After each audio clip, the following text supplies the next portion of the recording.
यमुना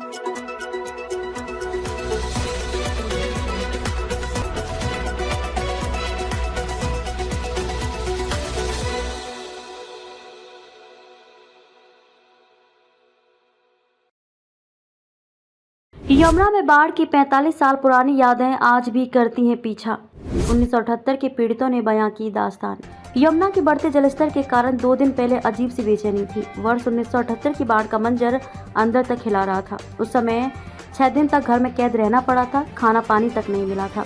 नहाने की तो कोई सोच भी नहीं सकता था। इन बुरी यादों से चैन तब मिला जब बृहस्पतिवार रात पानी घटने की खबर मिली। ऐसे में 2 दिन बाद सुकून की नींद आई। रोशन कंसल जब ये बातें कर रहे थे तो उनकी आंखों में 45 साल पहले की बाढ़ का खौफ साफ नजर आ रहा था। उन्होंने बताया कि उत्तरी दिल्ली के आदर्श नगर के मकान की पहली मंजिल पर पूरे परिवार के साथ कैद रहना पड़ा था। उस समय उनकी उम्र 15 साल की थी, लेकिन उनकी यादें मौजूदा बाढ़ ने ताज़ा कर दी। यह कहानी सिर्फ रोशन की ही नहीं, उत्तरी व उत्तर पश्चिमी दिल्ली की दर्जनों कॉलोनियों में रहने वाले उन लोगों की है जिन्होंने 1978 की बाढ़ का दर्द सहा था। तुलनात्मक रूप से सुरक्षित होने के बावजूद उफनती यमुना 45 साल पुराने खौफनाक मंजर की याद दिला रही थी, खास तौर से उस वक्त जब बृहस्पतिवार सुबह बुराड़ी पुश्ते में दरारें आने की सूचना मिली।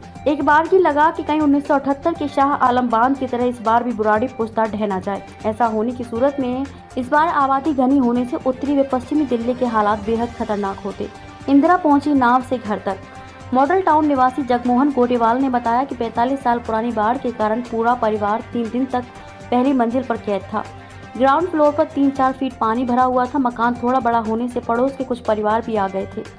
पानी में डूबने से समसपुर गांव में लगी हमारी दाल की फैक्ट्री बर्बाद हो गई थी। इस बार बाढ़ आने पर पुरानी बातें तो घर में चर्चाएं आम ही रही, लेकिन एक और बात याद की जाती है, वो ये कि उस दौरान नाव पर बैठकर घर तक दिवंगत प्रधानमंत्री इंदिरा गांधी भी आई थी। उन्होंने एक सदस्य से कुशलक्षेम पूछा था। गाँव बन गया था टापू। ढासा गांव निवासी नारायण सिंह डागर ने बताया कि 1978 में पूरा गांव टापू बना हुआ था। कहीं किसी से संपर्क नहीं था। हर वक्त घर में पानी घुसने की चिंता सताती रहती थी। सेना से खाने पीने का सामान मिल जाता था। इस बार की बाढ़ से हालांकि गांव सुरक्षित है, लेकिन गांव में हम बुजुर्गों के बीच बीते एक हफ्ते ये चर्चा यमुना की बाढ़ पर ही रही। तब और अब 1978 में यमुना का लोहे का पुल, वजीराबाद पुल, ITO पुल और ओखला पुल 48 घंटों के लिए बंद थे। शाह आलम बांध टूटने से उत्तरी दिल्ली में 30 गांव बाढ़ की चपेट में थे। इस बार कालिंदी के अलावा सभी पुल बंद थे। बांध सुरक्षित होने से इस बार अंदर तक पानी नहीं भरा। यमुना के तटीय इलाकों में ही पानी भरा। क्या आप अपने कपड़ों और बर्तनों पर सख्त दाग और गंदगी से जूझते हुए थक गए हैं? तो आज ही अपनाएं घोड़ा वाले ultra active wash detergent powder, cake और डिश वॉशर बार। आपके सभी कपड़ों और बर्तनों की सफाई के लिए एकमात्र समाधान। हमारा नया 2x पावर फॉर्मूला कपड़ों पर लगे सबसे जिद्दी दाग को जड़ से निकाले, साथ ही कपड़ों को रखे चमकदार और खुशबूदार। अब पाएं हर 1 किलो डिटर्जेंट पाउडर के साथ एक 10 रुपए का डिटर्जेंट केक मुफ्त।